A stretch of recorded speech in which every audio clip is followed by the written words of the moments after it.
Assalamualaikum warahmatullahi wabarakatuh. Perkenalkan, nama saya Hervi Septabella, NPM 2021 030318, Prodi Hukum Ekonomi Syariah, kelas H UIN Raden Intan Lampung.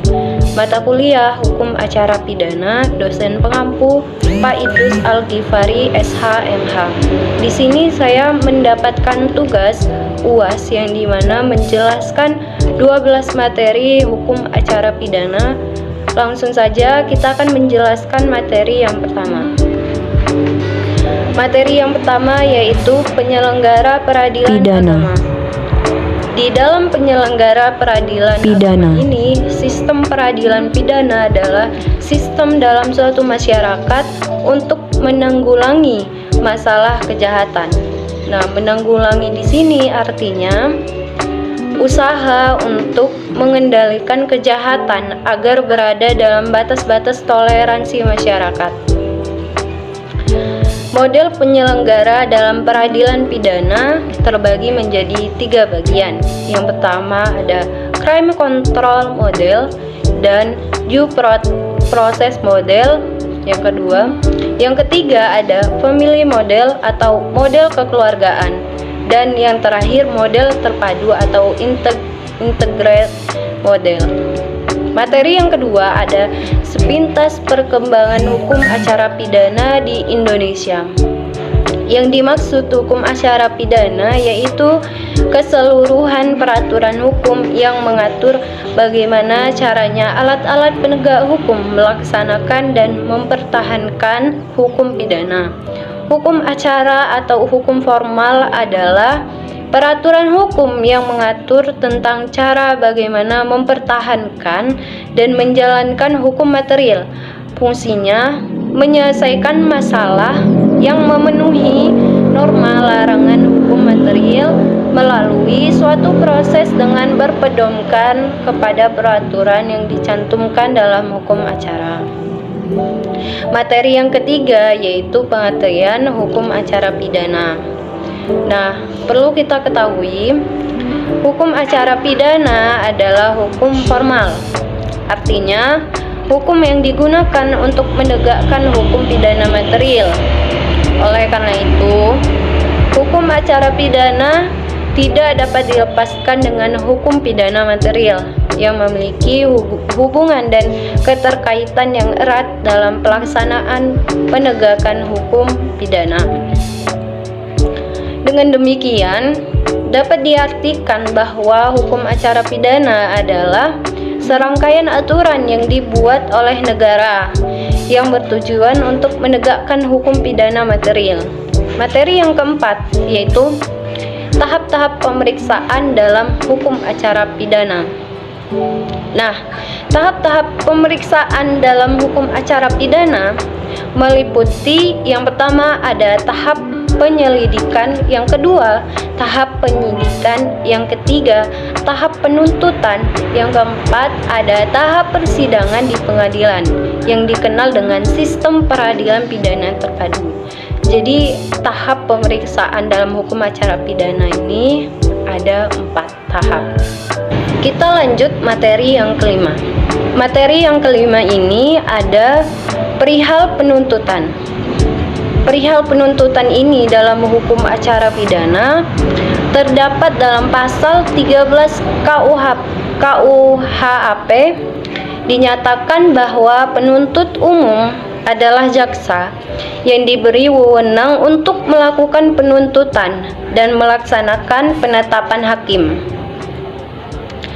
Selain itu, dalam pasal 1 Undang-Undang Pokok Kejaksaan menyatakan Kejaksaan Republik Indonesia, selanjutnya disebut kejaksaan, ialah alat negara penegak hukum yang terutama bertugas sebagai penuntut umum.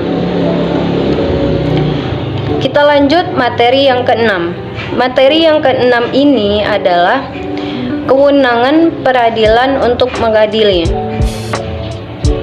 Nah, tujuan utama membahas kekuasaan atau kewenangan mengadili adalah untuk memberi penjelasan mengenai masalah pengadilan mana yang benar dan tepat, berwenang mengadili suatu sengketa atau kasus yang timbul, agar pengajuan dan penyampaiannya kepada pengadilan tidak keliru.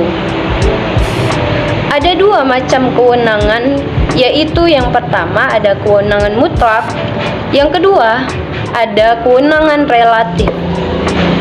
Kewenangan pengadilan untuk mengadili dimasukkan ke dalam kategori kekuasaan kehakiman.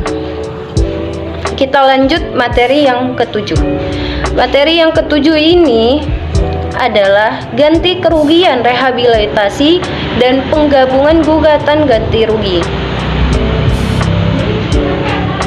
Nah, yang dimaksud dalam materi ketujuh ini adalah pengaturan pelaksanaan ganti rugi dan rehabilitasi terhadap tindakan atau pemidanaan, penangkapan, penahanan, penuntutan dan pengadilan atau dikenakan tindakan pidana lain tanpa alasan yang berdasarkan undang-undang atau karena kekeliruan mengenai orangnya atau penerapan hukum maupun rehabilitasi seseorang yang telah mempunyai kekuatan hukum tetap atas peninjauan kembali diatur dalam KUHP nomor 27 tahun 1983. Kita lanjut materi yang ke-8, yaitu pemeriksaan di sidang peradilan. Pemeriksaan suatu perkara pidana di dalam suatu proses peradilan pada hakikatnya adalah bertujuan untuk mencari kebenaran material terhadap perkara tersebut.